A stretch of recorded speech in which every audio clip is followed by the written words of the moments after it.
नमस्ते मेरे प्यारे विद्यार्थी मित्रों।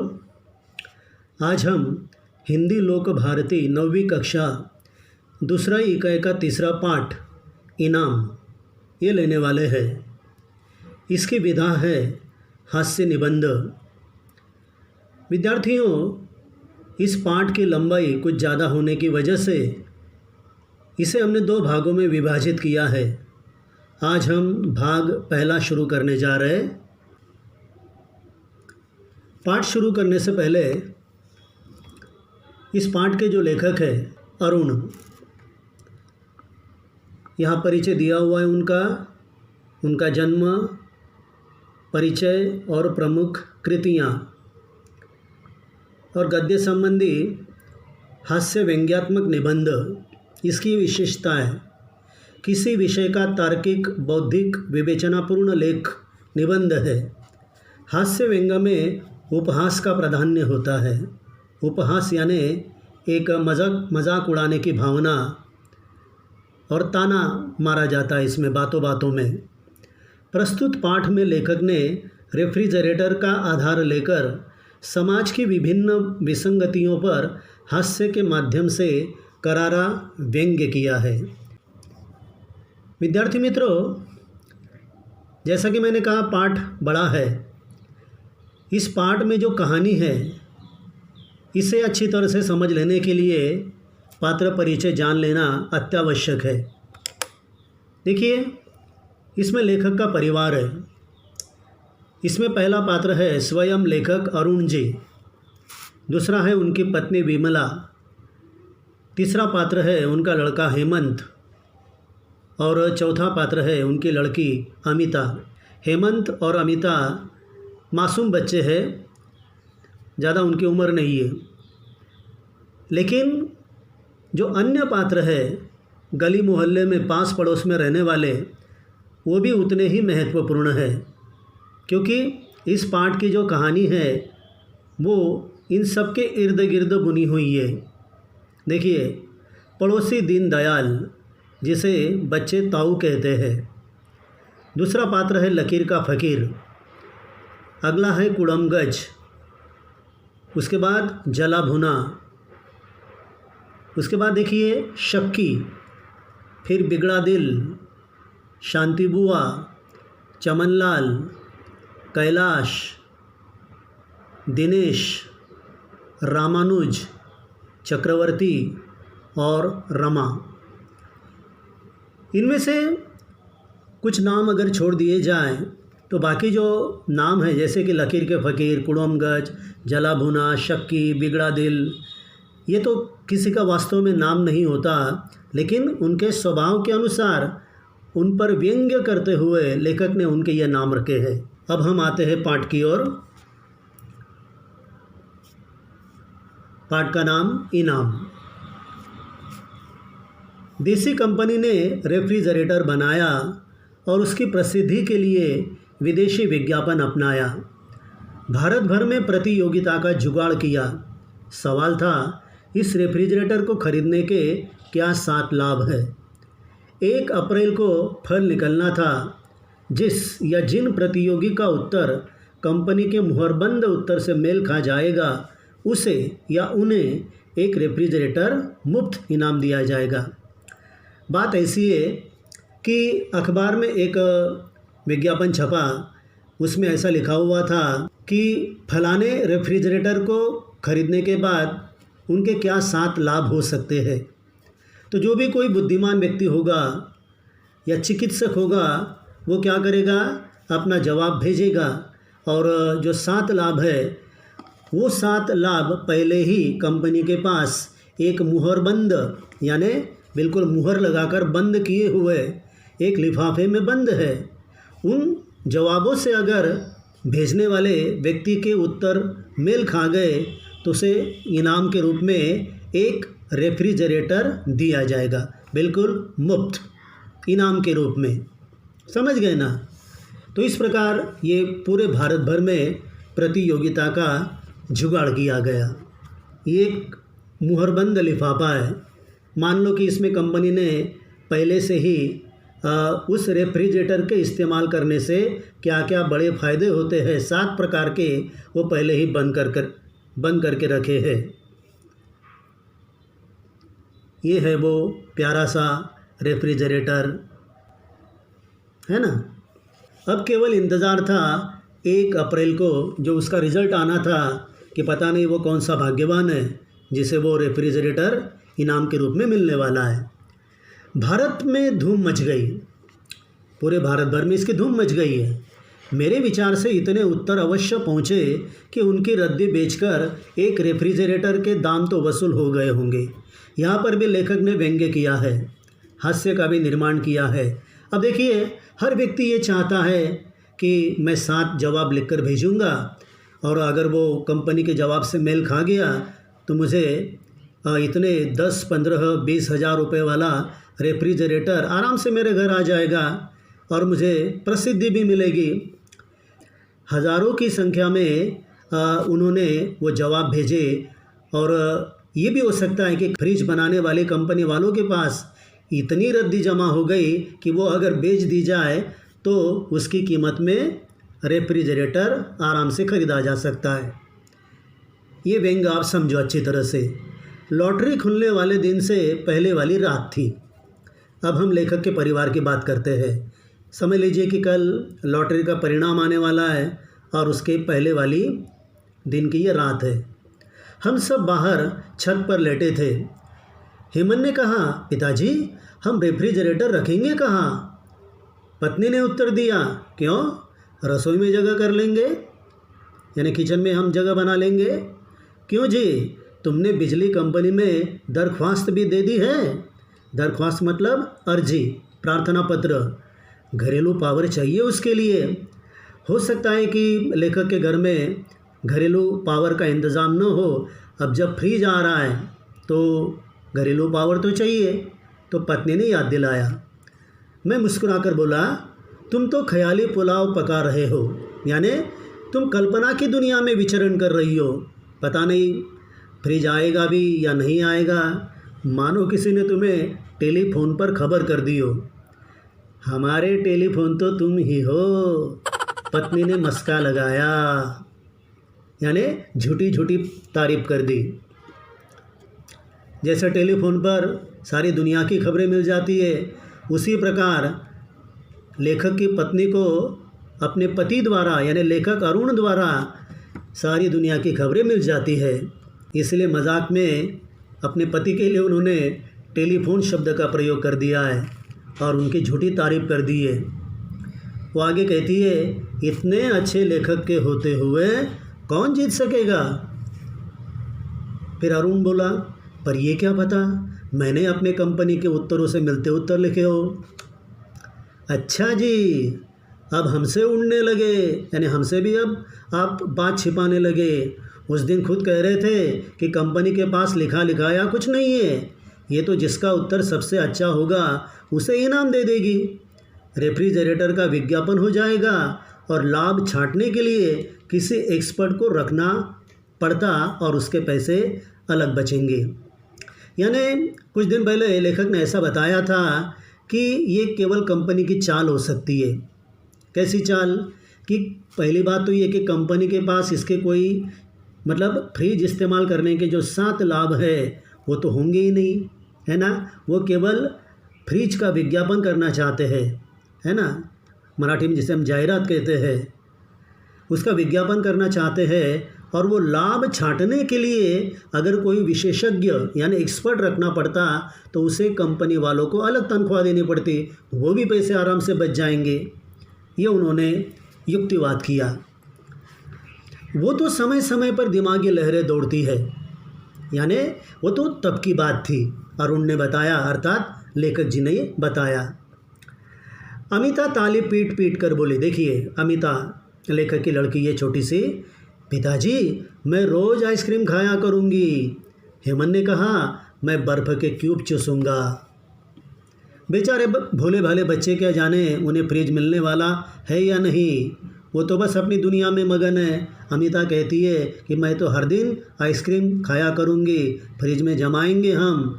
और उनका बेटा हेमंत कहने लगा कि हम उसे शायद क्यूब ज़्यादा पसंद है, बर्फ़ के टुकड़े ज़्यादा पसंद है और ये क्यूब चूसने में आनंद आता है, इसलिए वो भी बड़ा खुश हो रहा है। अमिता भी खिलखिलाई। तभी बगल की छत से आवाज़ आई।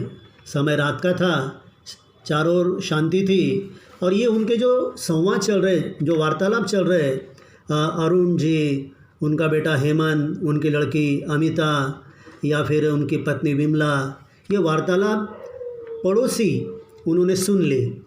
उनकी आवाज़ आई, ये आइसक्रीम रोज़ रोज़ कौन बना रहा है? क्या अमिता के पिताजी रेस्टोरेंट खोल रहे हैं? यानी कोई वो होटल खोलना चाहते हैं क्या, जब आइसक्रीम बनाने की बात चल रही है? तो हेमंत चिल्लाया, नहीं ताऊ जी, कल हमारा रेफ्रिजरेटर आ रहा है। देखो हेमंत को कितना विश्वास है। अमिता भी खिलखिलाई, बहुत ही खुश हो गई वो। उसमें रोज़ाना आइसक्रीम जमाया करेंगे। ताऊ जी ने कहा, क्या लॉटरी वाले की बात कह रहे हो? यानी लॉटरी के बारे में बात कर रहे हैं क्या आप? वो तो मेरे नाम आ रहा है। देखो ताऊ जी को अपने आप पर कितना भरोसा है।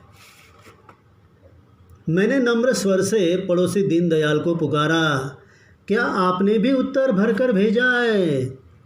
हाँ, क्योंकि मेरा उत्तर तुमसे सही है, इसलिए रेफ्रिजरेटर मिलेगा तो मुझे। खैर बच्चों, आइसक्रीम तो तुम्हें खिलानी ही पड़ेगी। देखिए दीनदयाल बाबू जो है, उन्हें ऐसा लग रहा है कि लेखक को तो रेफ्रिजरेटर मिलने वाला नहीं है। मैंने उनसे बढ़िया जवाब भेजे हैं, फ्रिज इस्तेमाल करने के 7 फ़ायदे, तो मिलेगा तो मुझे ही मिलेगा। और वो बच्चों को कहते हैं, आइसक्रीम अब मैं तुम्हें खिलाऊंगा क्योंकि फ्रिज तो मेरे यहाँ आ रहा है। और ये उनका जवाब सुनकर बच्चे मायूस हो गए, उदास हो गए। किस्मत की बात है, बड़े भाग्य की बात है। देखो किस्मत ने कैसे पलटी खाई। अगले दिन लॉटरी खुली और रेडियो पर पता चला कि जिसके सब उत्तर ठीक है, उन 2 भाग्यवानों में से एक मैं हूँ। लॉटरी शब्द आपने कई बार सुना होगा। लॉटरी यानी एक साथ बहुत बड़ा धन प्राप्त हो जाना, बहुत सारे रुपए प्राप्त हो जाना, नोटों की गुड्डियाँ लगी हुई है। तो दूसरे दिन की बात है, जब लेखक ने रेडियो पर समाचार सुना, खबर सुनी कि जिसके सब उत्तर ठीक है, उन 2 भाग्यवानों में से एक मैं हूँ। रेफ्रिजरेटर मुंबई से आते आते काफ़ी दिन लग गए। फासला ज़्यादा है ना, अंतर ज़्यादा है, इसलिए काफ़ी दिन लग गए। इतने में मैंने बिजली का प्रबंध कर लिया, जो कि फ्रिज के लिए अत्यावश्यक था। उसका आना था कि सगे और संबंधियों में, मित्रों और मोहल्ले में धूम मच गई। सब देखने आने लगे जैसे कोई बहू को देखने आता है। मुझे शक है कि यदि मैं अपने कमाए पैसों से खरीदता तो भी ऐसी भीड़ लगती क्या। ये सब लॉटरी का प्रताप था, ये सब लॉटरी का करिश्मा था, उसका जादू था। लेखक ये सोचने में लग गया, अभी तो मैंने बिजली का प्रबंध कर लिया, लेकिन जैसे ही लोगों को पता चला, गली वालों को पता चला, तो उन सब में धूम मच गई। जैसे किसी गली में अगर किसी का नया नया ब्याह हुआ है तो बहुरानी को देखने के लिए गली मोहल्ले वाले आते हैं, तो उसी तरह इस फ्रिज को देखने के लिए अभी गली मोहल्ले वालों का आना शुरू हो रहा है। और लेखक को ये भी शक है कि अगर वो अपने कमाए हुए पैसों से फ्रिज को खरीदता तो शायद इतनी भीड़ नहीं लगती। तो पहले आने वाले को पत्नी ने शिकंजी बनाकर पिलाई, कुछ शौकीनों के लिए चाय बनी। भीड़ बढ़ती गई तो घबराकर उसने हथियार टेक दिए। शिकंजी का मतलब होता है नींबू शरबत, और हथियार टेक देना यानी क्या, पराजित हो जाना, हार मान लेना। 3 गिलासों में बड़ी स्वादिष्ट शिकंजी भरी हुई है। पहले पहले तो लोगों को पिलाने में बड़ा अच्छा लग रहा था, विमला जी को, लेखक को भी, क्या कि हमारा फ्रिज देखने के लिए आ रहे, हमारी तारीफ़ कर रहे। और शिकंजी पिलाई, नींबू शरबत पिलाया और चाय भी पिलाई। लेकिन जब आने वाले लोगों का, उनकी तादाद बढ़ने लगी, उनकी संख्या बढ़ने लगी, तो जैसे इन दोनों ने हार स्वीकार कर ली। इतनी चाय कहाँ से लाएंगे, इतनी शिकंजी कहाँ से लाएंगे। झांकी देखने वालों का तांता बंधा था। तांता बंधना यानी क्या, एक लाइन से लग जाना, मतलब एक ही जगह पर बहुत सारे लोगों का एकत्रित हो जाना। एक जाता था, दो आते थे। जैसे बहुत बड़ा चमत्कार हो गया था अरुण जी के घर। बच्चों ने पहले से बोतलें इकट्ठी करके रखी थी।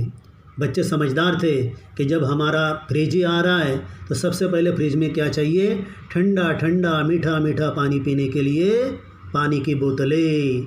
आठों में पानी भर कर रखा हुआ था, परंतु वे पल पल में खाली हो रही थी। पानी कैसे ठंडा होता? दिनेश ने छींटा छोड़ा। छींटा छोड़ना यानी क्या?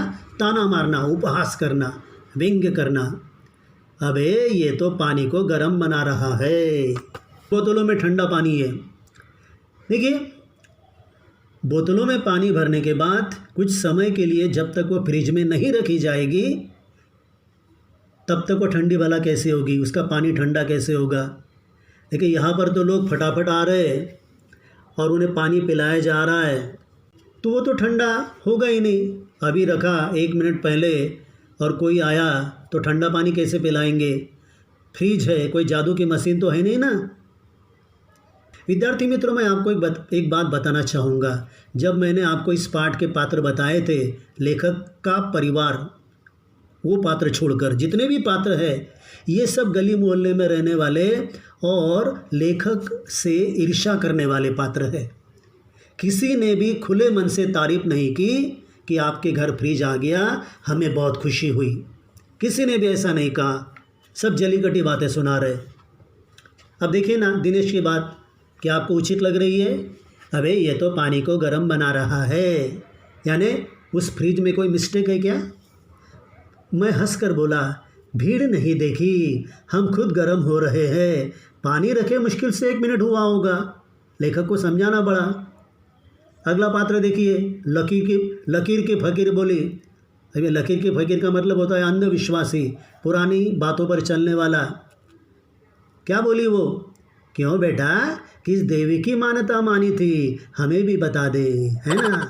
यानी मान्यता मानना यानी मनोती, जैसे मराठी में कहते हैं नवस। तूने ऐसे कौन से देवता की मान्यता मानी थी, जरा हमको भी बता दे, हमारे घर भी फ्रिज आ जाएगा। अगला पात्र कुड़मगज ने सुनाया। कुड़मगज का मतलब होता है अंदर ही अंदर कुड़ने वाला, जिसे किसी की तरक की बर्दाश्त नहीं होती। भाई मैंने भी उत्तर लिख रखे थे, किंतु कोई आए और लेकर चलते बने। मैंने फिर दोबारा दिमाग पर जोर नहीं डाला, यानी फिर मैंने ज़्यादा फिर सोचने की कोशिश नहीं की। क्या आपको ये कुड़मगज का उत्तर सही लग रहा है? झूठ बोल रहा है वो। अगर वो इतना बुद्धिमान होता तो ऐसी बातें न करता। यानी वो क्या कह रहा है, मैंने भी उत्तर लिखकर तैयार रखे थे, कोई आया और लेकर चलता बना। वाह रे बुद्धिमान। उनके साथी ने पूछा, कहीं अरुण तो नहीं उठा लाया? यहाँ पर कितना बड़ा व्यंग्य किया है, कितना बड़ा उपहास किया है लेखक पर। वो साथी क्या बोला कि तुमने लिखे हुए उत्तर जो तुम कंपनी को भेजने वाले थे फ्रिज को पाने के लिए, कहीं वो रेडीमेड तैयार रूप से ये अरुण तो नहीं उठा कर लाया? नहीं, पर क्या कहा जा सकता है, ये मैं जानता हूँ कि वे सब जवाब बिल्कुल ठीक थे। एकदम झूठी बात कह रहा है वो, जलकर खाक है ना, इसलिए कह रहा है झूठी बात। अगला पात्र देखिए, जला भुना बोला। यह जला भुना किसी का नाम नहीं है, लेकिन उसका स्वभाव वैसा है, किसी की तरक्की देखकर जल जाना। क्या बोला? जब बिजली का बिल आएगा तो बच्चों को पता लगेगा कि सफ़ेद हाथी बांध लिया है।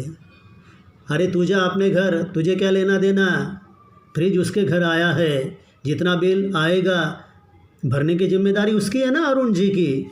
इसी को तकलीफ हो रही। सफ़ेद हाथी के बारे में ऐसा कहा जाता है कि जो इसे पालता है उसे बहुत बड़ा खर्चा होता है, क्योंकि ये बहुत बड़ी जिम्मेदारी होती है। वैसे तो भैंस के बारे में भी कहा जाता है कि ये तो भैंस पालने के बराबर है, क्योंकि भैंस कितना चारा खाती है ना, घास खाती है। सब ताना मार रहे, अंदर से कोई भी खुश नहीं है। एक तो लगातार लोगों का आना परेशान कर रखा था, दूसरे इस जली कटी ने कांटों में डंक का काम किया। हम दोनों बिलबिला उठे। जैसा कि मैंने बताया, वहाँ पर आने वाला एक भी व्यक्ति, एक भी शख्स लेखक के प्रति अच्छी भावना रखने वाला नहीं है। देखो ना, लेखक और उनका परिवार कितना परेशान हो गया। गर्मा गर्म चाय पिला रहे, ठंडा ठंडा शरबत पिला रहे, शिकंजी पिला रहे, ठंडा ठंडा पानी पिला रहे, लेकिन फिर भी वो ताना मारते ही जा रहे। जैसे कोई कांटा चुभता है ना तो बड़ा दर्द होता है, उसी तरह ये जो जले कटे लोग हैं उनकी बातें भी, चुभने वाली बातें जो है वो बड़ी परेशान कर रही है अंदर ही अंदर, और इसीलिए हम दोनों बिलबिला उठे, यानी अंदर ही अंदर हम व्याकुल हो उठे, ये इसका मतलब है। अगला पात्र देखिए। एक बिगड़े दिल ने हेमंत को पुचकार कर पूछा, क्यों बेटे, तुम्हारे पिताजी कितने दिन पहले मुंबई गए थे? उसे निश्चय था कि मैं मुंबई जाकर इस रेफ्रिजरेटर के पैसे दे आया हूँ और अपने नाम के लिए इसे लॉटरी में जीतने का अनुबंध कर आया हूँ। बच्चे से यह तिरछा सवाल पूछकर उससे कबूलवाना चाहते थे। ये बिगड़ा दिल देखिए, लेखक ने बिल्कुल उसका नाम सही रखा है, बिगड़ा दिल। उसका दिल भी बिगड़ गया है और मुझे लगता है कि उसका दिमाग भी बिगड़ गया है। उसने क्या सोचा कि इस फ्रिज को पाने के लिए अरुण ने क्या किया होगा, यानी लेखक ने क्या किया होगा, कुछ दिन पहले मुंबई चला गया होगा और वहाँ जाकर कंपनी वालों से बात की होगी और फ्रिज के पैसे वहीं पर अदा कर दिए, पे कर दिए, और केवल अपना नाम विख्यात हो जाए कि लेखक ने अपने बुद्धि के बलबूते पर फ्रिज से होने वाले 7 फायदों के बारे में बताकर फ्रिज को प्राप्त किया। उसे क्या मिलेगी? लोकप्रियता मिलेगी, है ना, उसका नाम रोशन हो जाएगा चारों तरफ। केवल उस बात के लिए उसने क्या किया, फिर ये सब नाटक किया है और वहाँ जाकर कंपनी में जाकर उसने लॉटरी में जीतने का अनुबंध, एग्रीमेंट वो करके आया है। मराठी में जैसे हम करार कहते हैं, वो कर आया है। इस प्रकार उसने हेमंत से सवाल पूछा, बिल्कुल दबी दबी आवाज़ में। लेखक ने यहाँ लिखा है, बच्चे से यह तिरछा सवाल पूछकर उससे कबूलवाना चाहते थे, क्योंकि छोटे बच्चे तो भगवान का रूप होते हैं, झूठ बोलना वो जानते नहीं है, इसीलिए उससे ऐसा लगा कि हेमंत सच्ची बात बता देगा। बच्चों को इन झगड़ों से क्या, मैंने बताया ना, बच्चे तो बेचारे मासूम होते हैं, वो छल कपट नहीं जानते। वे तो हंस हंस कर अपना रेफ्रिजरेटर सबको दिखा रहे थे। हेमंत बोतलों से पानी पिला रहा था और अमिता खाली बोतलें भरकर लगा रही थी। उनका तो बस एक ही काम था, आए हुए लोगों को क्या करना, पानी पिलाना, और बोतल खाली हो गई तो फिर से पानी से भरना। खैर, यानी बड़ी संतोष की बात कि राम राम करके उस दिन के टंटे से तो पीछा छूटा। जो दिन भर की झंझट थी, जो टंटा था, बकेड़ा था, उससे तो छुटकारा मिला, यानी एक दिन पूरा बीत गया। लेकिन आगे क्या आने वाला था उसका हमें आभास भी न था, इसके बारे में हमने सोचा भी नहीं था, हमने कोई कल्पना भी नहीं की थी। विद्यार्थी मित्रों, हमारा यहाँ पर इस पाठ का भाग क्रमांक 1 पूरा होता है। इसके आगे वाला जो भाग है, इस पाठ का जो शेष हिस्सा है वो मैंने भाग 2 में दिया हुआ है। ये पहली वीडियो इनाम की, और वो जो दूसरी वीडियो है उसमें पाठ का बचा हुआ हिस्सा मैंने समझाने की कोशिश की है। मैं आशा करूँगा कि ये पहली वीडियो आपको ज़रूर पसंद आई होगी। धन्यवाद।